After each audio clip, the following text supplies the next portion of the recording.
patriots in state houses across the country and actually offer up some new ideas or pass some actual legislation? Nope. Today, the New York Times released the House Republican Playbook, a treatise on partisan obstruction and continued gridlock. Because why actually do anything when you can spend all day, every day, piling on the nation's health care law? Okay, John Stanton, I know we're going to get to this Republican Civil War, but first, Rick Perry has turned into a beatnik. How did that happen?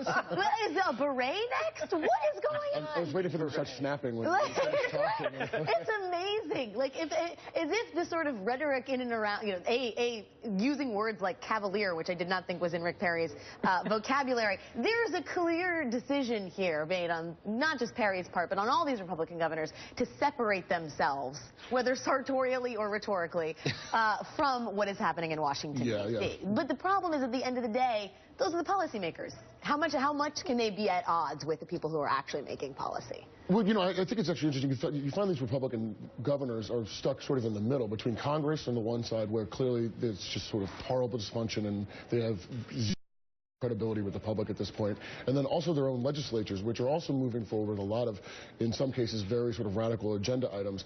And you have these governors that are trying to play this middle ground, and it's getting increasingly difficult for them. You know, he can dress like this sort of crazy cool guy all he wants, but at some point it's crazy cool. Tattoos are next, my friend.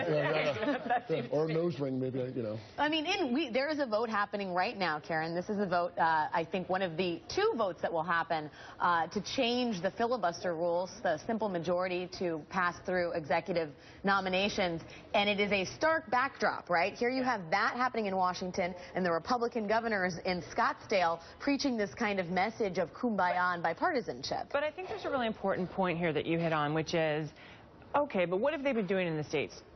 Voter ID restrictions, all kinds of other schemes, taking away women's rights, not bad policies for working people. So, I mean, it's lovely sort of rhetoric on the surface of how, like, we're getting things done and we're, you know, we're not Washington. We're wearing new glasses. Right, Sorry, exactly. I can't stop talking about it. It's true. It's like, you know, yeah, we're very cool.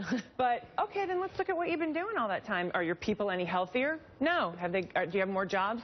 No. Are women's lives more endangered? Yes. Have you accepted the Medicaid money? No, Bobby Jindal. And your people are, you know, that means the poor people in your state, literally that's life and death. You know, I mean, I think Sam Sifton, there was during the 2012 campaign, or after it, and then the many autopsies that followed the Republican defeat, there was this great line that we don't need to change the pizza, we just need to change the box that the pizza is in, as if it's all about a delivery mechanism. In reality, as Nancy Pelosi pointed out, you know, as the Republicans have been piling on about the ACA, they haven't passed immigration reform. They've stood in the way of a non-discrimination act clearing the halls of Congress. They've done nothing on climate change or the minimum wage. I mean, I just don't think you can fool the American people for that long.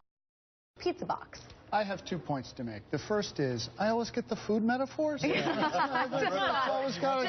the former restaurant critic. This is going to make sense to him this way. My second point is, I hadn't realized that the novelist Jonathan Franzen was the governor of Texas. Exactly, yes. He looks at the New Yorker staff writer now. Metamorphosis into Jonathan Franzen. And aptly enough, the corrections is probably something that Rick Perry wishes he could write, given his tenure. So what's happening in Arizona right now? These guys are not actually preaching kumbaya, they're running for president. This is, you know, Chris Christie is the CEO of a huge bank of money. Because of Citizens United, there's almost unlimited funds flowing into the RGA that Christie now has the desire to hand out like party favors, and that is going to help him nationally a great deal. It could cause problems home in Jersey where people are like, where's he at?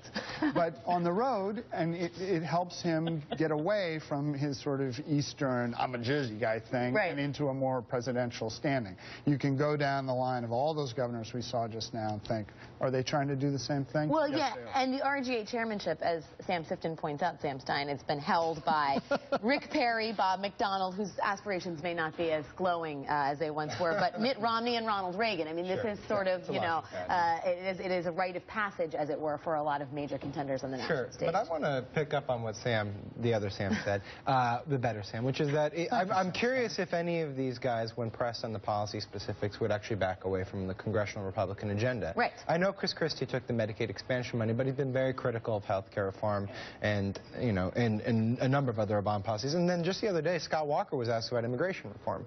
And Scott Walker, after the 2012 election, had expressed openness to a pathway to citizenship. He was very vague, but he left it open that he would support a pathway to citizenship.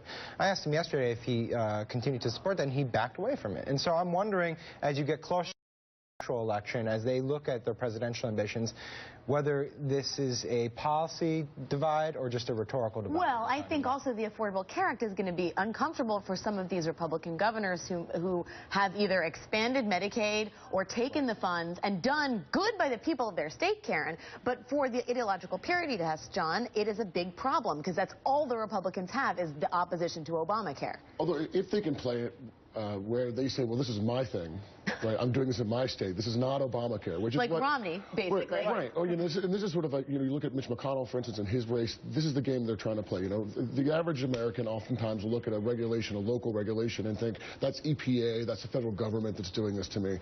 And they're trying to play that game in reverse here. They're saying, okay, well, you know, we're expanding Medicaid and Medicare in the state, and I'm doing all these great things, but Obamacare sucks and is horrible. We need to get rid of it, even though really they're the same thing. Well, and Kasich, I mean, made a pretty impassioned, you know, sort of argument for why he felt he should take the Medicaid money in terms of, you know, poor people in the state. So look, some of these guys are going to be able to make an argument when push comes to shove. You can hate Obamacare, but hey, I was just trying to help the poor people. I mean, there's a way to sort of split hairs on that, and I think that's what you're going to see. And maybe all of them should get pairs of glasses so they can be like, no, that was the guy with the glasses that expanded the Medicaid rules, not me. Yeah, that was that poet. That was that other guy, yeah, that poet. That was Jonathan Franzen that expanded Medicaid. Okay, after the break, as lawmakers consider billions in cuts for food stamps, a new report finds the number of people who receive assistance is actually declining.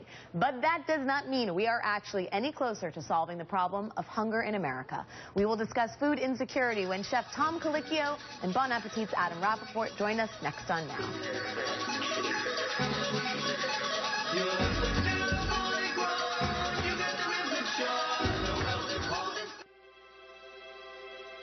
Can you bridge a divide with a fresh-baked brownie? Yes. Yes, you can. Bake the world a better place with Nestle Toll House. The Philippines has been struck by a devastating typhoon, and close to 5 million children are in danger. They and their families are now struggling to survive the aftermath. UNICEF can deliver life-saving supplies with your support. Please call 1-888-313-1444 now to donate, or go to joinunicef.org. You can protect these children by giving now. Who is the one person who's waiting for you? At EHarmony.com, we'll help you find out. Come see what EHarmony.com can do for you. Communicate for free this Thursday through Monday only.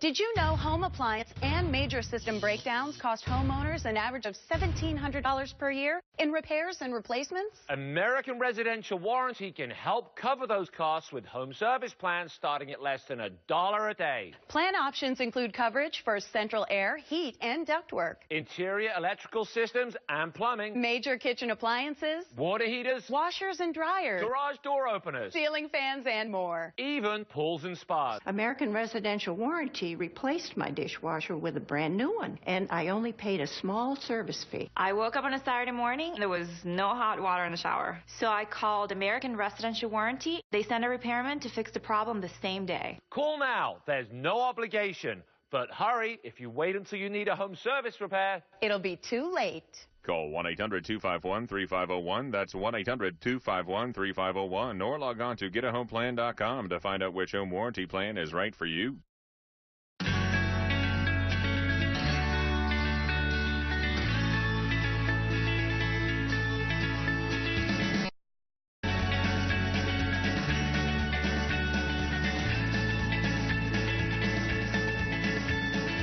As President Kennedy said, better to light a candle than sit and curse the dark. Explore. Introducing the new MSNBC.com. Hi. Okay. Thank you.